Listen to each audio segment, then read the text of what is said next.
खुशमिजाज स्थित एक छोटा सा गांव है जिसका नाम है खगड़िया। इस गांव में एक परिवार था और उस परिवार के सदस्य थे सागरमल जी नाहटा, उनकी अर्धांगिनी मीठी बाई और उनकी 4 संतान। सागरमल नाहटा इस छोटे से गांव में मकई के दाने और मिर्ची पाउडर के साथ हल्दी धनिया का कारोबार करते थे।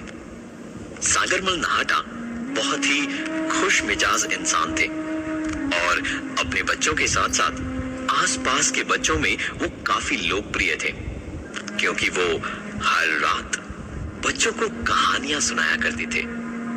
उस गांव के बच्चे उन्हें प्यार से नाना जी कहते थे। हालांकि उम्र में वो काफी छोटे थे, करीबन 40 साल। नाना जी अक्सर अपने घर के बरामदे में चारपाई लगाकर बच्चों को कहानियां सुनाया करते थे, पर उस दिन नाना जी की चारपाई तो वहां थी, पर नाना जी वहां नहीं थे। नाना जी को खोजते हुए बच्चे उनके कमरे तक गए और पाया कि नाना जी तो सोए हुए हैं। बच्चे भी आखिरकार बच्चे होते हैं, कहानी सुने बिना वो कहां वापस जाने वाले थे। उन्होंने नाना जी को उठाने का प्रयास किया, पर कई कोशिशों के बाद नाना जी की नींद टस से मस नहीं हुई। घर के अंदर बच्चों की हुड़दंग सुन मीठी बाई दौड़ती हुई कमरे में गई और बच्चों को डांट भगाया। हैरानी की बात यह है कि इतने शोर शराबे के बाद भी नाना जी की नींद टूटी नहीं। मीठी बाई को लगा कि शायद उनके पति आज बहुत ज्यादा थक गए हैं, इसलिए उन्हें जल्दी नींद आ गई। पर चौंकाने वाली बात तो ये है कि उस रात के बाद से हर रात उनका शरीर यूं शिथिल पड़ा रहता, मानो उनके शरीर में कोई जान ही ना हो। ऐसी हालत में उनको नींद से जगाने की कई कोशिशें की गई, जैसे पानी के छींटे मारना, 3-4 लोगों का उनके शरीर पर चढ़ जाना, यहां तक कि डॉक्टर्स के पास भी उनकी इस बीमारी का कोई इलाज नहीं था। लेकिन आश्चर्यजनक रूप से सूरज की पहली किरण के साथ सब कुछ बदल जाता। उनके शरीर में उनकी जान वापस आ जाती। हर दिन सुबह सागरमल जी को लोगों के कई सवालों का सामना करना पड़ता, लेकिन वो किसी भी सवाल का जवाब नहीं देते, बल्कि ऐसी झिझक दिखाते मानो सब जानते हुए भी वो किसी के डर से लोगों को सच नहीं बता सकते। धीरे धीरे सागरमल जी का व्यक्तित्व बदलता जा रहा था। एक खुश मिजाज इंसान से वो अब काफी चिड़चिड़े, गंभीर, सहमे हुए से और डरे हुए से हो गए थे। अब वो बच्चों को कहानी सुनाने वाले नाना जी नहीं रहे। आखिरकार एक दिन उन्होंने अपनी चुप्पी तोड़ी और उनके इस तरह के व्यवहार की सच्चाई सबको बताई। उनकी बातें सुन सब हैरान हो गए थे। उनके साथ रोज होने वाले हादसों का कारण लोगों की यकीन करने की शक्ति के काफी परे था। उन्होंने बताया कि उनके शरीर में किसी रूहानी ताकत का निवास है, जो रात होते ही सक्रिय हो जाती है और उन्हें पूरी तरह से अपने वश में कर लेती है। रात के साए में जब वो दुनिया के सामने तो सोए हुए रहते थे, लेकिन वो रूहानी ताकत उनकी आत्मा को अलग दुनिया में ले जाती, जिधर चारों तरफ खून और गड़े हुए मुर्दे हैं, मानो जैसे वो रूहानी ताकत उन्हें हर दिन मृत्यु के बाद वाले जीवन की सैर करा रही हो, जिधर कुछ दिनों के बाद उन्हें पहुंचना हो। सागरमल जी ने आज चुप्पी इसलिए तोड़ी क्योंकि उस रूहानी ताकत ने उनसे स्पष्ट रूप से कहा है कि आने वाले 7 दिनों के अंदर वो उन्हें हमेशा हमेशा के लिए उस दुनिया में ले जाएगी।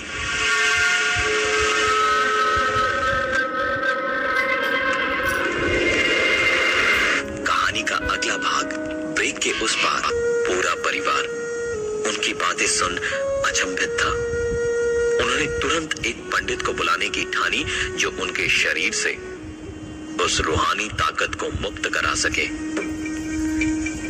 बताए गए समय अनुसार पंडित जी उनके निवास स्थान पर पहुंचे। पंडित जब उनके घर की सीढ़ियां चढ़ रहा था तब सागरमल जी दरवाजे पर ही खड़े थे। पंडित को आता देख वो खुद सीढ़ियां उतरने लगे और पंडित के पास जाकर उसे बड़े जोर का धक्का दिया, मानो उनके शरीर में असीम शक्तियां समाई हो।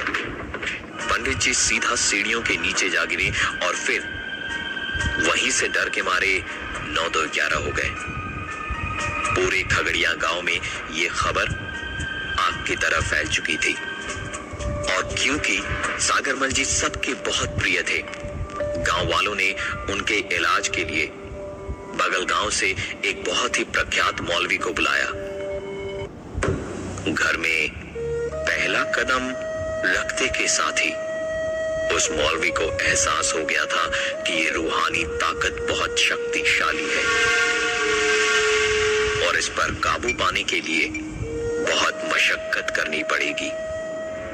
अपनी तंत्र विद्या का इस्तेमाल करते हुए उन्होंने घर के चारों तरफ एक सुरक्षा कवच तैयार किया और घर के अंदर और ठीक बाहर एक एक लोहे की कील ठोकते हुए उसे कभी ना निकालने का मशवरा भी दिया। घर के ठीक बाहर उन्होंने एक ओखली में मिट्टी की हांडी रखी और घर के लोगों से गुजारिश करी कि घर से बाहर जाते वक्त और अंदर आते वक्त लोहे के डंडे से उस हांडी पर वार करें। इन सभी प्रक्रियाओं के बीच सबसे अहम कार्य ये था कि अगले 7 दिन तक घर वालों को ये ख्याल रखना था कि रात के वक्त सागरमल जी की आंख न लगे और वो किसी भी हालत में इस घर से बाहर कदम न रख पाए।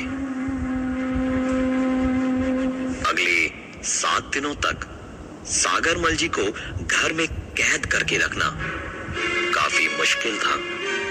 पहले 2 दिन तो सागरमल जी ने कोई प्रतिक्रिया नहीं दिखाई, लेकिन जैसे जैसे समय बीतता गया उनकी उत्तेजना और ज्यादा उग्र होती गई।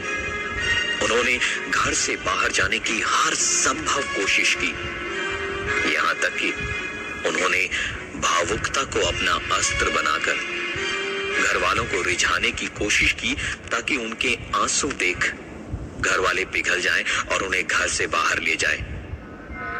जब उनकी ये सारी कोशिशें विफल हो गई तब उन्होंने अपनी शक्ति आजमाने की कोशिश की, लेकिन घर वालों ने मिलकर उनको लोहे की जंजीरों से बांध दिया।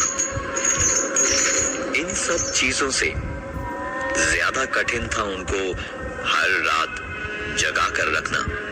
सारी रात घर वाले हर एक मिनट पर पानी के छींटे मारकर उनको जगाए रखते थे। आज की रात कयामत की रात थी, क्योंकि मौलवी के अनुसार अगर 7वीं रात सब कुछ विधि पूर्वक हुआ तो ये रूहानी ताकत उनका कुछ भी नहीं बिगाड़ पाएगी। आज की इस रात पूरा परिवार तनाव में था। सागरमल जी ने भरसक प्रयास की उन जंजीरों को तोड़ घर से बाहर निकलने की, परंतु उनके सभी प्रयास असफल साबित हुए। उन्होंने एक विकराल रूप धारण कर लिया और घर वालों को बार बार घर के अंदर और बाहर मौलवी की गाड़ी हुई कीलों को निकालने को कहा, लेकिन किसी ने उनकी एक नहीं सुनी।